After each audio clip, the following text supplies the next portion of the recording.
Hello everyone! Magandang buhay po sa lahat. Welcome back po dito sa aking Mathematics Tagalog tutorial. Sa video na ito ay papaliwanag ko po sa inyo on how to solve problems involving linear inequalities in one variable. So given po yung problem, I am going to teach to you or illustrate to you how to write the linear inequality represented by the problem. So paano nga po ba ito i-create ito pong kanyang mathematical symbol or ito ang kanyang linear inequality? At after creating this linear inequality, I am going to teach how to solve it and then answer what is being asked in the problem. So ituturo ko po yan sa inyo in step-by-step process. Okay, so let's start for problem number 1. A concert hall can hold a maximum of 1,200 people. If 850 tickets have already been sold, how many more tickets can be sold without exceeding the maximum capacity? Okay, so this problem is all about linear inequality. So, bakit po nga ito ay linear inequality? From the word maximum or maximum capacity. So, yung word po na ito po ay tumutukoy sa linear inequality. Hindi po siya exact. So, pwedeng meron pong range. Ano po? So, pag sinabi pong maximum, ito ay may hangganan sa pinakamataas pero pwedeng bumaba. Okay, so ibig sabihin hindi po siya exact. Kaya ito po ay linear inequality. Okay, so let's solve the problem. Let's analyze first. So a concert hall can hold a maximum of 1,200 people. Okay? So 1,200 lang po nakatao ang kaya pong i-accommodate ng concert hall. Now, if 850 tickets have been already sold, how many more tickets can be sold without exceeding the maximum capacity? So ilan pa pong ticket ang ibebenta natin kung meron ng nabentang 850 tickets? Okay. So i-assume natin na yung isang ticket ay isa pong tao kasi 1,200 daw na tao ang capacity. Ibig sabihin, 1,200 din po na tickets ang kailangan nating mabenta. So kapag nabenta na yung 850, ilan pa po ang kailangan nating ibenta para mabuo po natin yung 1,200. Okay, so ganito po yon. Ito po yung kanyang solution. Let X be the number of maximum tickets to be sold. Ito po yung ibebenta pa. Okay? Now, we're going to create the inequality. So yung inequality po niya ay yung 850 tickets na nabenta na plus yung ibebenta pa, yun yung maximum tickets to be sold. Ito po ay X kasi nilet po natin na X is less than or equal to. Bakit po is less than or equal to ang ginamit na inequality? Kasi maximum. Ibig sabihin, hanggang dun lang po. Okay, so ang maximum po niya ay 1,200 people. Kaya is less than or equal to 1,200. So ito po yung kanyang inequality. So ulitin ko, 850 tickets, ito na po yung nabenta na, plus yung ibebenta po kung ilang ticket, hindi po natin alam, kaya let X po natin dito, di ba po? Kaya plus X po. Maximum capacity, ang kanyang translation ay is less than or equal to. Okay? And then, ang capacity po ay 1,200 people, kaya 1,200 po dito. Then, after writing the inequality, we are now ready to solve for the value of x. Okay? Solve the linear inequality. So, to solve for x, baba po natin dito. We have 850 plus x is less than or equal to 1,200. So, ito pong 850 ay i-move po natin sa right ng inequality symbol. Okay? So, here, if you are going to transpose, so 850, that is positive. Okay? You change the sign if you transpose to the other side. Okay? So, ang matitira po dito, pag nilipat natin yung 850 sa right, ay ito na lang pong x. So, this will become x copy is less than or equal to, and then 1,200. So, ito pong 850 positive will become negative, kaya ito po ay minus 850. And then, we are going to subtract x is less than or equal to 1,200 minus 850 is equal to 350. Now, x is less than or equal to 350. So, ano nga po ba yung x? Maximum tickets to be sold. So, therefore, Okay, the maximum tickets to be sold is equal to 350 pieces. Okay? Okay, for problem number 2. Manny wants to buy a smartphone that costs 30,000 pesos. He has saved 12,000 pesos and plans to save 2,000 pesos each week. Find the minimum number of weeks Manny needs to save to afford the smartphone. Okay, so here we need to read twice or thrice the problem until we analyze it. And then saka po tayo mag-move kung ano po yung steps na gagawin po natin para ma-solve yung problem na ito.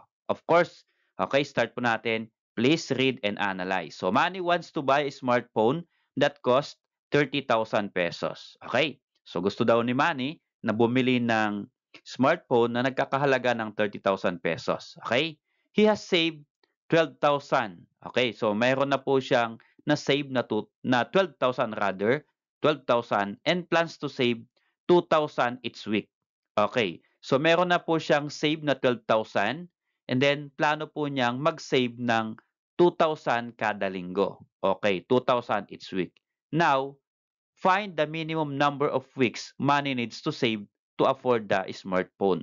So ilang kayang linggo o minimum na linggo ang kailangan niyang mag-save para mabili po niya yung cellphone or smartphone na nagkakahalaga ng 30,000 pesos. Okay, so ganito po yung ating computation. Okay? Let X be the minimum number of weeks money to save. So ang hinahanap po kasi ay minimum number of weeks kaya yun po yung ating ilelet po ng variable. So let X be the number of or minimum number of weeks money to save. Okay, then we are going to create the inequality. So mula sa problem, dapat makapag-create po tayo ng inequality. But how? Okay, so si Manny daw ay meron ng 12,000. Ito po yung kanyang 12,000 na savings. Then magpa-plus po tayo ng iipunin niyang 2,000 each week. Okay, so 2,000 each week, since yung week po ay X, and then i-multiply po natin yung 2,000 sa X. Okay? 2,000 times week, kung ilang week po siyang mag-iipon. Kaya ito po ay 2,000X. Okay? So 2,000 times X. And then, ang ginamit po dito ang inequality ay minimum. Pag sinabi po nating minimum, ito po ay greater than or equal to. So, ibig sabihin ay ito po yung pinakamababang o hangganan ng pinakamababa minimum. Pero pwede po pong tumaas. Ano po? Kasi minimum lang naman po yung sinabi. So, ibig sabihin, pwede po pong tumaas yan. So, is greater than or equal to 30,000. So, yung halaga po ng smartphone ay 30,000 pesos. Kaya 30,000 po yan. So, after creating the inequality, we have now 12,000 plus 2,000 times x is greater than or equal to 30,000. Okay. To solve for x, i-move po natin itong 12,000 sa right side ng inequality symbol kasi yung 2,000, ito po yung x, ito po yung may iwan dito sa left ng inequality. So, ang i-move natin ay yung 12,000 pesos going to the right. Okay? So, ang may iwan po dito ay 2,000x is greater than or equal to, copy, 30,000 minus 12,000. So, bakit po minus? Kasi positive po yung 12,000. Pag nilipat natin sa kabila ng inequality symbol, change the sign. So, from positive to negative, kaya ito po ay minus 12,000. Okay? You can now subtract 30,000 minus 12,000. That is equal to 18,000. So, just copy muna dito. 2,000x is greater than or equal to. Okay. So, we have now this inequality. So, ang hinahanap po natin ay x, may kasampung 2,000. We are going to remove 2,000 or move 2,000 to the right side of inequality symbol. So, pwede po dito ay divide by 2,000 to both side or pwede naman po yung multiplication property. Ano po? So, 1 over 200 multiply sa left side, 1 over 200 multiply sa right side naman para balance yung equation. Again, inulit ko po, pwede pong division, pwede pong multiplication. Okay? Property. So here, ang purpose po niyan kung bakit po tayo mag-multiply ay 1 divided by 2,000 times 2,000 is equal to 1. Cancel po yan. Okay? And then, Ang x na lang po ang maiwan dito. So let's become x is greater than or equal to 9,000 times 1 over 2,000 or 18,000 rather. 18,000 times 1,000, 1 over 2,000 that is equal to 9. Or pwede naman pong 18,000 divided by 2,000 that is equal to 9. Okay, so we have now x is greater than or equal to 9. So again, ano po yung x natin kanina? Ang x po ay minimum number of weeks. Okay, so the minimum number of weeks is 9 weeks. Or the minimum number of weeks money to save is 9 weeks. Okay? Okay, for problem number 3. Venus rented a bike. They charged her 20 pesos per hour plus a 10 pesos fee. She paid less than 270 pesos. Find the maximum number of hours Venus rented the bike. Okay, so here, we're going to analyze the problem first. Okay, so what is asked in the problem? Find the maximum number of hours Venus rented the bike. Okay, so mula po sa given dito na 20 pesos per hour plus 10 pesos fee and then paid less than 270 ay makakapag-create po tayo ng linear inequality. So bakit po inequality? Again, mayroon word po ditong less than. Ano po? So now, how to create the inequality? So ito po yung kanyang solution. Let x be the maximum number of hours rented the bike. Ito po kaya kasi yung tinatanong ng problem. So maximum number of hours rented the bike or Venus rented the bike. O kaya ito po ay x po natin. Okay. Then, yung kanyang inequality ay ganito lang po yun. Since magbabayad daw po siya ng 20 pesos per hour, yung x po ay ito po yung number of hours yung x. Kaya 20 pesos times x times number of hour. Kaya 20x. Plus, yung fee po na 10 pesos, kaya plus 10. So bakit po ang ginamit ko dito ay is less than only? Ay mayroong word po ditong maximum. Okay. So yung maximum po dito ay, ang tinutukoy po niya ay hour. Pero dito po tayo kukuha ng inequality. Kasi ito pong 270 ang gagamitin natin na number. Okay? So here, she paid less than 270. So less than only yung ginamit, kaya less than po dito. Okay? Is less than 270 pesos. So we have the inequality, 20 pesos per hour, kaya 20x plus 10 pesos fee is less than 270 pesos. Okay. Now, we are going to solve for x. Okay? To solve, so we have here 20x plus 10. Ito pong 10 ay walang variable, so ilipat po natin sa right side. Okay? So, move po natin sa right side. So, kapag na-move po yan, ang matitira po sa left ng inequality ay ito pong 20x na lang. So, 20x is less than 270, copy, and then plus 10, pag nilipat natin sa right side, magiging change the sign, minus 10. Okay, so we can subtract 270 minus 10, that is equal to 260.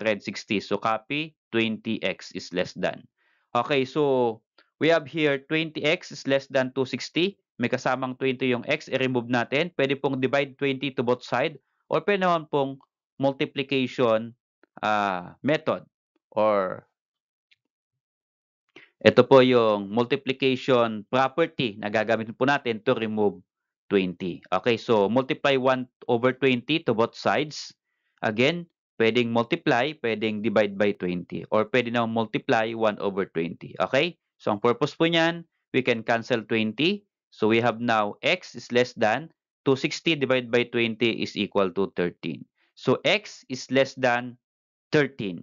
Now, hindi po kasama yung 13 na solution po dito sa ating solution set. Ano po? Less than 13. Since ang x po ay number of hours, so ang kasunod po ng 13 sa baba ay 12. So therefore, to answer the problem, the maximum number of hours rented the bike is 12 hours. Okay? To end up our discussion, will you try this activity? Solve the following problems that involve inequality. So, nag-prepare po ako ng dalawang problems for you to master the lesson. So, pwede po ninyong i-post yung video na ito. Try to answer number 1 problem and number 2 problem. At kapag mayroon na po kayong sagot, baka puwede mo pong i-share sa amin by typing your answer in the comment section below. Maraming salamat sa panonood mga anak. I hope that you learn from our simple discussion. Okay? And see you on my next video lesson.